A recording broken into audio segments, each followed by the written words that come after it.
Hey folks, welcome back to Challenged. I'm working on my 66 Bel Air today, converting it to front disc brakes. This would have had four-wheel drum brakes. I'm going to be putting a 400 horsepower engine in this thing, and I want to make sure that it's going to stop. And I'm sure there's a lot of you that are going to want to do the exact same thing. These are big, heavy cars, and yes, stopping is extremely important.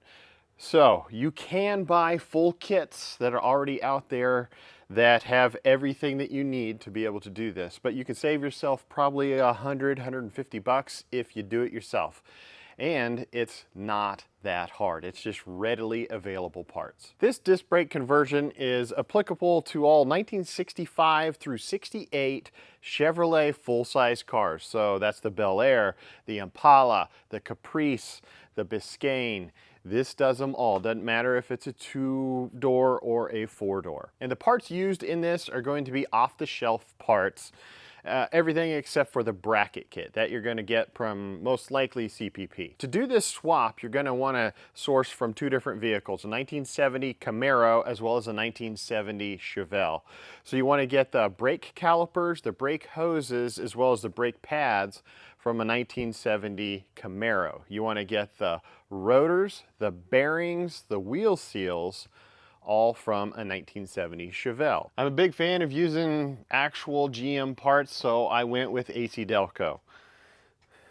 So this is one of the bearings that you're going to need. You're actually going to need two of these bearings, two of these bearings, two of these wheel seals. You'll need two of these brake hoses, and then one of these brake pad kits. You'll also get rotors for a 70 Chevelle. These are actual AC Delco. For brake calipers, I just got whatever Rock Auto had. These were probably the cheapest ones. You're going to need a left and a right, again, for a 1970 Camaro. And then finally, you're going to need the disc brake bracket kit. This came from CPP. And here is half of what comes in it. They are all identical, at least these brackets are, so they can rotate back and forth depending on the side.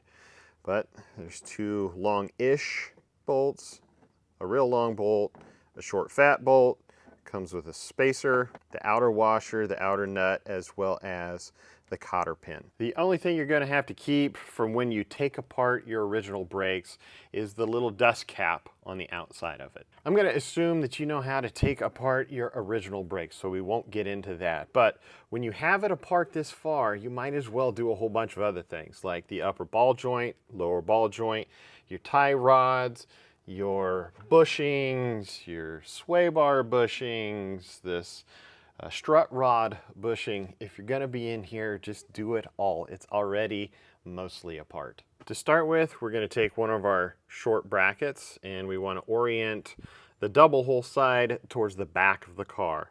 So it's going to go on the front of this, and then you're going to take the long bolt that comes with it, shove it through the back, right through.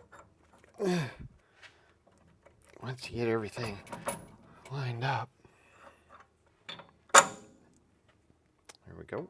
Put that through, take the medium-sized bolt, shove it through the back, same thing. Get it all the way through. Then install your nuts that come with the kit.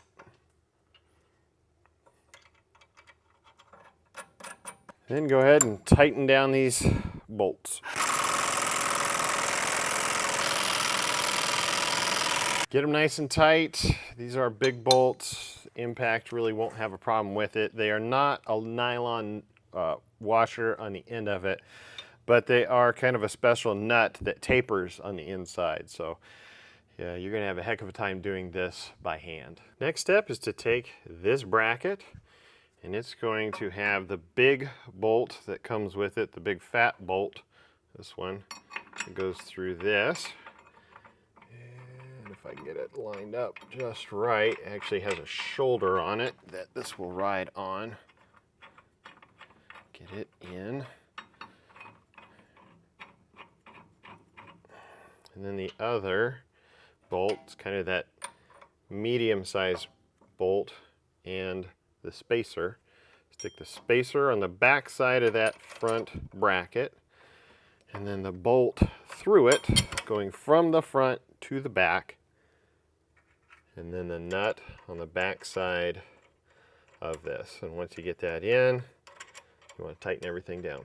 Next step is go to your rotor and pack those bearings. I usually do it by hand. It's just a method that I have. Some people have automatic packers. Again, I do it by hand, and then I spread a whole bunch of grease on the inside of that area. Then you put the wheel seal in. I just used a really large washer like this, set it on top, set a nice large socket on top of it, and then beat that seal until it was flush with the end of this surface right here. Did the same thing with my outer bearing.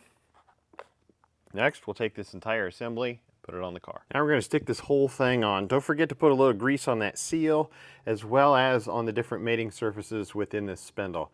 I do it where the front bearing goes, where the rear bearing goes, as well as where the seal rides. And we just take it as a unit and just try to be careful and just slide it into place just like that. And you'll take your washer from the kit. It's got a little tang on it that will engage in a slot on the outside here. And then the nut from the kit, and then put it on. To set the preload on this whole assembly, I'll run that nut in till it touches, and then actually I'll really give it quite a bit here, get it to make where everything seats. Spin it around, it's going to be a little tough, and then at this point you'll start to back it off and it'll turn perfectly, and you know that everything is seated in there. I only really had to turn it back probably one flat at this. And take your cotter pin, put it through.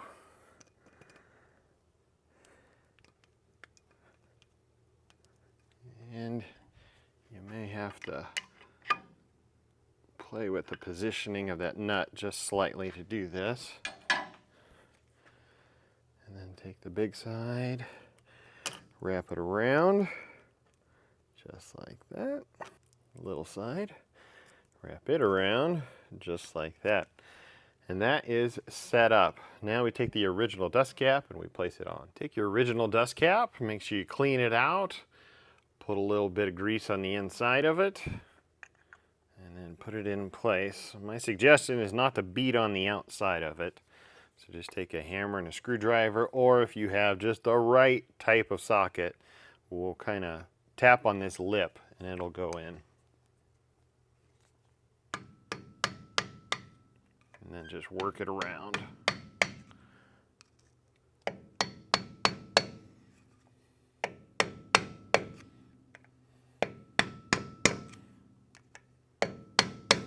Next, take some brake parts cleaner. We're going to clean the surface part of this rotor. It comes with an anti-rust coating on it. You want to make sure you get that off prior to running this.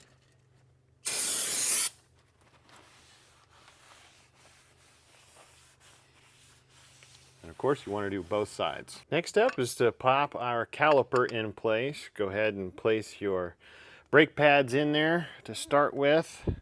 And these are side specific. You want to make sure that your bleeder nipple points up. And then just slide it over that rotor right into place. You let it rest. Grab one of your bolt pin deals and just do one section at a time. Go for the top first.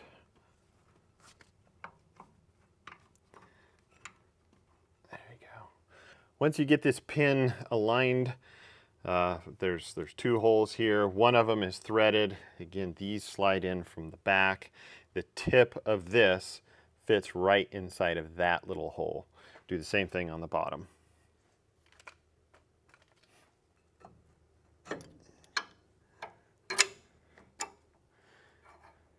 Once these pins are in, go ahead and get them snug. You do not have to get them excessively tight.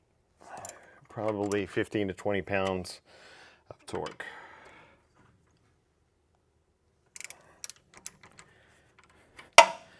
And if you're wondering, it takes a little hex head. I guess it's an Allen type that's 3/8 inch. The last bit you want to do is install this brake line.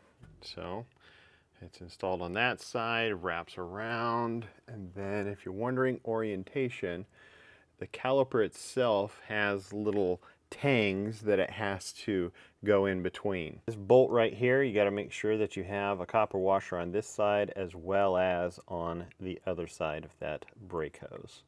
Otherwise it'll leak. And folks, that is it. It is that simple. This is not a hard swap to do. I probably have $350 into the brackets as well as all of these components, which is a pretty significant savings over the kit. And everything except for the bracket kit is just off the shelf, readily available at any auto parts store parts. So again, I got all of this stuff at rockauto.com. I did all the math and they're just way cheaper. I buy a lot of stuff from Rock Auto. One quick note, 14-inch wheels, which would have been standard on this vehicle, do not fit with this setup. So you're gonna have a minimum of 15-inch wheels. Keep that in mind before you do this swap. For me, this part is step number one. I'm going to convert this to power brakes as well as a dual pot master cylinder so that I can split the front brakes from the rear brakes, add a safety layer. But that's gonna be for a whole different video.